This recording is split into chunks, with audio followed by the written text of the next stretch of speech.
Welcome to Gen X Journeys, the podcast that's all about rediscovering, reinventing, and thriving. I'm your host, Paul Stressner, and if you're part of Generation X, this show's for you. We dive into real stories of resilience, reinvention, and personal growth, all while celebrating the past and charging full speed into the future. Whether it's nostalgia-fueled throwbacks, inspiring conversations, or motivation to help you level up, Gen X Journeys is here to remind you your best days are not behind you. They're happening right now, and you're just getting started. So let's get into it.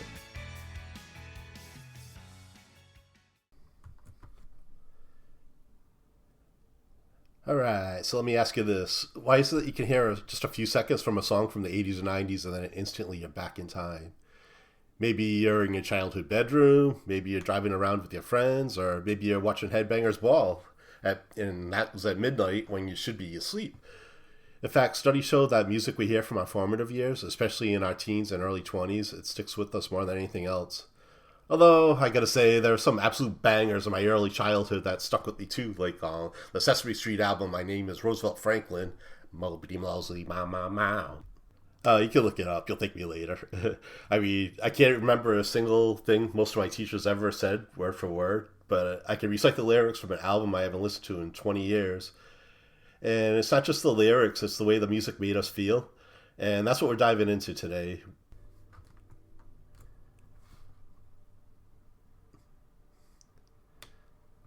I'll be going over why music nostalgia is so powerful, how the shift from mixtapes to Spotify changed our connection to music, how nostalgia can actually fuel motivation and resilience, and then I'll share a story about how one album, yes, the Rocky IV soundtrack, it helped me push through some tough cross-country preseason training runs. So let's get into it. There's a reason why Gen Xers are so attached to the music of our youth.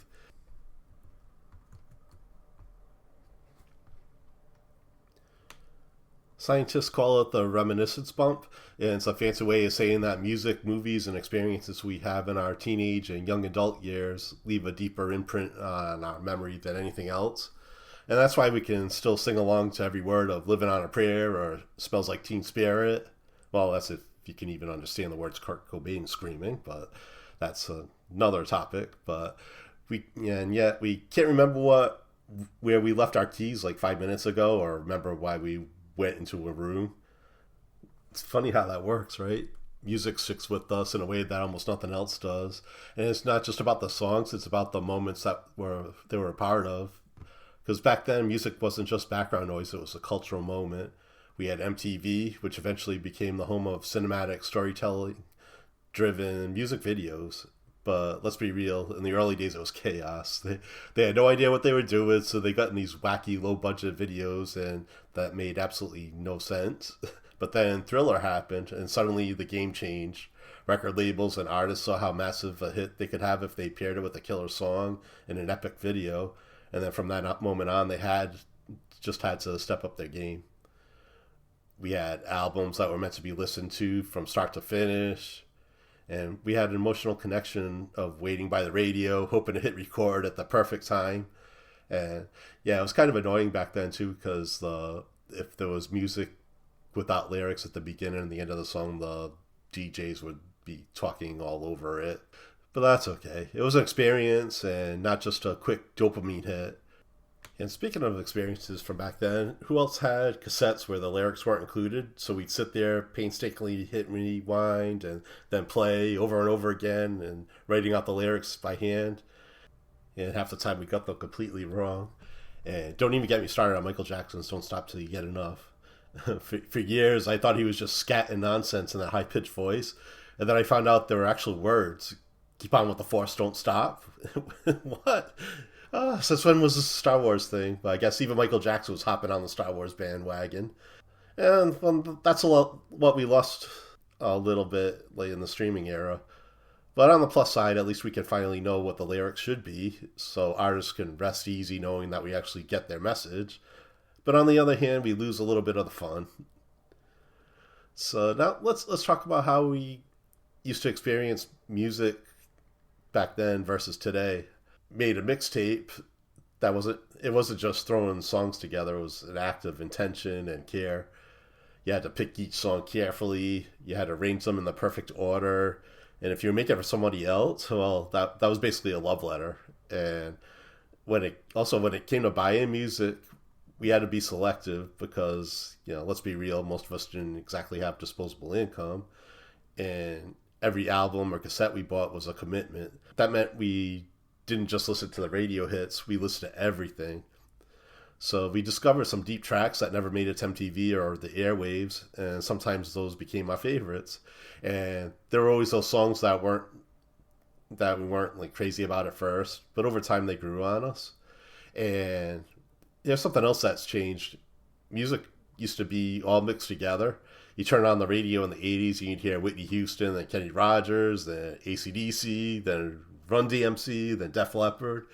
And there were no strict genre walls, and you could stumble across something unexpected and end up loving it. But now everything is siloed. Streaming algorithms keep us in our lanes, and if you don't actively seek out different genres, you may never hear something outside of what's been curated for you. And we don't get the happy accidents of discovering a song we never would have heard, we would have never thought to listen to before. And you fast forward to today, and we can instantly pull up any song we want whenever we want. And don't get me wrong, I love that convenience, but in a weird way, having everything at our fingertips makes music feel more disposable. We don't have to hunt for it, we don't have to wait for it, and you don't even have to like a song right away. It's too easy to skip it and then never hear it again for the rest of your life. But here's the good news: we can still use nostalgia to our advantage. So how do we use nostalgia without getting stuck in the things were better back then mode? Let's see, and I do hear that a lot. Things were a lot better back then, but there's a lot of cool stuff now, and you can use that nostalgia for motivation. Think back to a time in your life when you felt unstoppable. What music was playing? For me, the summer before cross country season one year, I had one cassette that I ran with practically every day, and that was the Rocky IV soundtrack. It had some bangers like Hearts on Fire by John Cafferty, No Easy Way Out by Robert Tepper, The Sweetest Victory by Touch, and there were instrumentals that were also on there too, War and Training Montage by Vince DiCola. And that album wasn't just music, it was a fuel source. It was a reminder that I could push through even when I didn't want to. And you could use it for confidence. We all have had moments when we feel off our game, but nostalgia can actually remind us we've been here before and we figured it out. So think back of a time when you accomplished something big, what music was playing, what songs remind you of a time when you felt powerful. What was your personal soundtrack during that time? And then balance is important. Balance the past and future. It's easy to fall in the trap of things were better back then, but instead we can pull the best parts of the past into the present. If music used to motivate you, use it again. I still listen to a lot of it. There's some cool new music I listen to that rocks. Not the EDM, but I still, I'll still run to some Rocky IV music, and you could just use that again. And if there's a certain album that made you feel like a badass, bring it back into the rotation. And if you miss the way the music felt more intentional, try making your own playlist with care instead of just throwing it on a random shuffle. And that brings me to something cool we can all do. I call it the Resilience Playlist Challenge. And I challenge you to build your own resilience playlist. Think of it as your personal mixtape for motivation.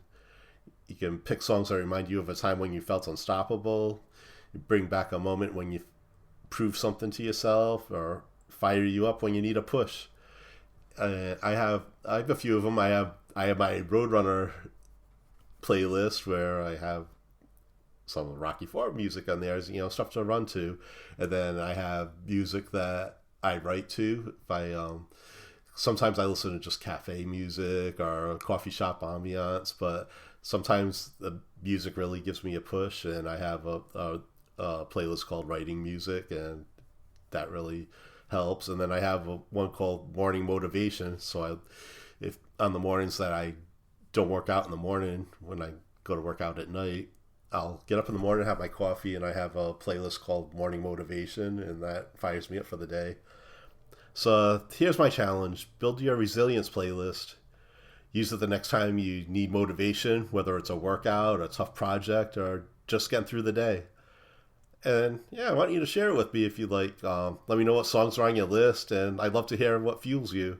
I love all kinds of music, so you might, tell me about songs that I don't know about, and that'll be awesome to add to mine. So, what's the big takeaway here?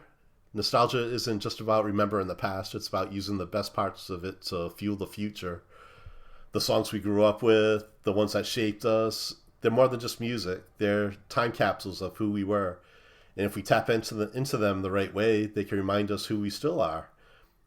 And although we've talked about how music connects us to our past, how the way we consume it has changed, and how nostalgia is a powerful force, here's the thing: nostalgia isn't just about looking back, it's about what we do with it.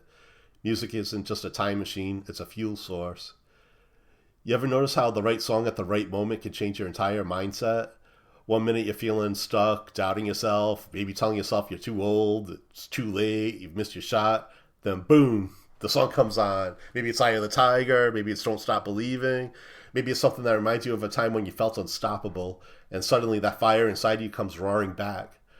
That's the power of nostalgia. It's not just about where you've been, it's about where you're going. So here's my challenge to you. Next time you feel like giving up, next time you hear that little voice saying you can't do it, fight back with a song from your past, a song that reminds you who you really are, a song that reminds you of your strength, your resilience, your ability to get back up and keep going. Because if there's one thing Gen X knows how to do, it's to keep going. So crank up the volume, step into the next challenge, and remember, your best days aren't behind you. They're still out there waiting for you to go get them. So before I go, I want to hear from you. What's on your resilience playlist? Hit me up on social media. You can let me know. You can find me on Facebook, Instagram, and TikTok as Gen X Journeys. And the website is genxjourneys.net. And you can also email me at paul@genxjourneys.net.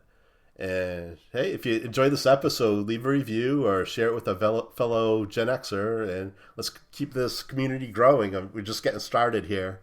I'm going to have some awesome guests coming up, and the weeks I don't have guests, I'll come up with some fun topics like this. Yeah, feel free to email me with any topic suggestions as well. So until next time, embrace the past, own the present, and build an epic future. Thank you, everybody. And remember, be excellent to each other. And party on, dudes!